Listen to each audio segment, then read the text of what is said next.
नमस्कार साथियों, एक बार फिर मैं दीपंकर समझदार, चार्टर्ड अकाउंटेंट, आपका दोस्त और business growth associate. Micro finance का बिजनेस जबरदस्त है। ये जबरदस्त है, ये कैसे पता चलता है? सबसे पहली बात ये कि जितने लोग निधि में परेशान हैं उन लोग बोलते हैं सर मैं क्या करूं, तो मैं हमेशा कहता हूं कि भाई सेक्शन 8 की लाइसेंस ले लो, माइक्रो फाइनेंस का लाइसेंस अपने पोर्टफोलियो में ऐड कर लो। सेंट्रल गवर्नमेंट का लाइसेंस भी उसमें आ जाता है और आपको काम करने में सुविधा भी होती है। अगर आप अनसिक्योर्ड लोन में काम करने में इंटरेस्टेड हो तो माइक्रो फाइनेंस आपको सस्टेनेबिलिटी देगा। क्योंकि क्या होता है, बहुत सारे लोग ऐसे हैं जो सच में जिन्होंने डिफॉल्ट किया, उनको ऐसा लगता है कि भैया मुझे धंधा बंद करना ही करना है, और धंधा बंद करने के लिए उस पीरियड का खर्चा भी कैसे निकालूं, आगे मैं जिंदा भी कैसे रहूं, तो उसके लिए भी निधि से माइक्रो फाइनेंस में भी आप कनेक्ट हो सकते हो। लेकिन मेरा ये कहना है कि निधि अगर जिंदा रख सकते हो तो जिंदा रखो, साथ में माइक्रो फाइनेंस को लेकर आओ, ताकि ये बिजनेस भी आपको सस्टेनेबिलिटी प्रोवाइड करे। कभी कहीं कोई असुविधा आ जाए, मैं बैठा हूं आपकी मदद करने के लिए। लेकिन फिर भी ये लाइसेंस बहुत पावरफुल है। और अब माइक्रो फाइनेंस को इंडिविजुअली थोड़ा सा जांच करते हैं। सबसे पहली बात है सेंट्रल गवर्नमेंट का लाइसेंस है, राइट। दूसरा, मिनिस्ट्री ऑफ कॉर्पोरेट अफेयर से आपको सर्टिफिकेट मिला। तीसरा, आपके मेमोरेंडम में finance, micro finance, lending, credit facility, ये सारा कुछ अगर लिखा हुआ है तो फिर आप वैलिड कंपनी, वैलिड काम कर रहे हो। अच्छा, ये पता कैसे चलेगा? तो फिर माइक्रो फाइनेंस का सर्च होता है, कंपनी का सर्च होता है। वो सर्च के लिए भी आप हमारी टीम से संपर्क कर सकते हो। सर मेरी कंपनी सही है कि नहीं, मेमोरेंडम सही है कि नहीं। क्योंकि आपको किसी ने मेमोरेंडम दिया, वो आपने हमको भेजा, उसमें लिखा हुआ है वो चीज, तो फिर ओके। लेकिन ये मालूम नहीं आपको कि ये मिनिस्ट्री ऑफ कॉर्पोरेट अफेयर में भी सेम यही मेमोरेंडम अपलोड हुआ है, तो वो चीज भी क्लियर करना जरूरी है काम करने से पहले।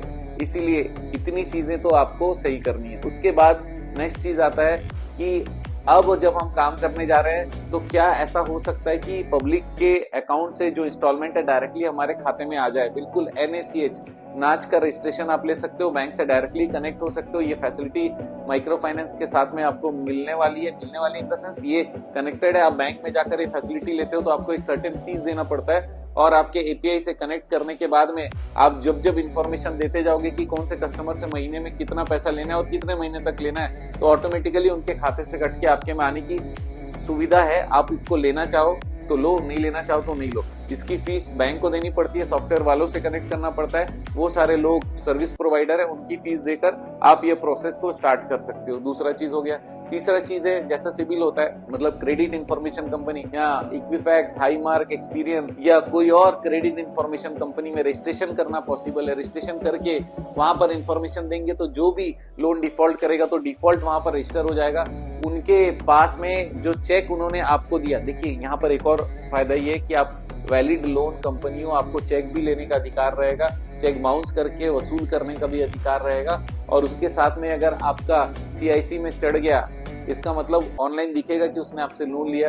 तो ये सारी चीजें बहुत पॉजिटिव है। एक और खास बात बता दूं कि कई बार लोग ना धमकी देते हैं कि हम सब मिलकर आपको तकलीफ कर देंगे। कई बार विधायक के पास चले गए, पार्षद के पास चले गए, पुलिस थाने के पास चले गए कि भैया ये हमसे पैसा वसूल कर रहा है। वो तो करेगा ही ना, आपने तो लोन लिया ना बाबू, तो लोन लिया तो पैसा देना पड़ेगा।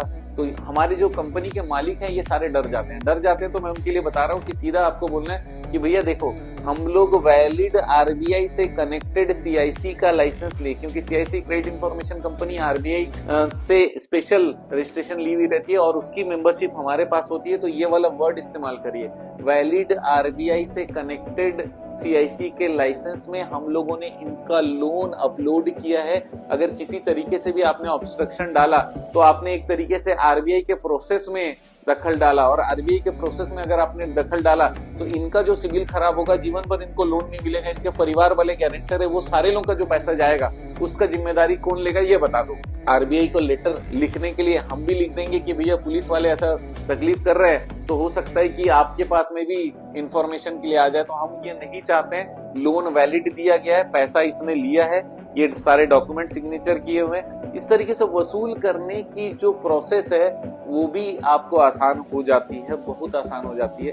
तो फिर माइक्रो फाइनेंस करते समय आपको एक और चीज बता दूं कि ऑल ओवर इंडिया में माइक्रो फाइनेंस एक ऐसा बिजनेस है जो बैंक से भी ज्यादा अच्छा काम करता है। बैंक का एवरेज कलेक्शन रेशियो 75% है, जबकि माइक्रो फाइनेंस का 90% प्लस कलेक्शन रेशियो, बहुत जबरदस्त रेशियो ये होता है। इसीलिए माइक्रो फाइनेंस बहुत अच्छा बिजनेस है। इस बिजनेस को करने के बारे में जरूर सोचना है। और अगर आपको कोई भी मदद चाहिए, रजिस्ट्रेशन हो, ऑडिट हो, कंप्लायंसेस हो, या फिर डॉक्यूमेंटेशन हो, ट्रेनिंग हो, ऑनलाइन ट्रेनिंग के लिए आप तुरंत रजिस्टर कर सकते हो। लगातार हम लोग ऑनलाइन ट्रेनिंग को एज ए मिशन लेकर चल रहे हैं। Nidhi company, micro finance company, DSA और मनी लेंडिंग, ये सब के ऑनलाइन ट्रेनिंग हम लोग लगातार कर रहे हैं। दोस्तों मिस मत करिएगा, क्योंकि मैं आपको बता दूं कि व्यापार जीतेगा, आप भी जीतोगे, क्योंकि एक व्यापार के साथ में बहुत सारे लोग कनेक्टेड रहते हैं। सब जीतेंगे, हम जीतेंगे, सब जीतेंगे। कॉन्फिडेंट रहिए, मैं आपके साथ हूँ, जीतना है और कोई असुविधा है हमारे पास आइए।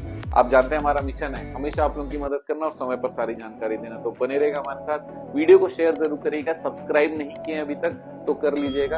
आपका दिन जबरदस्त और शुभ हो।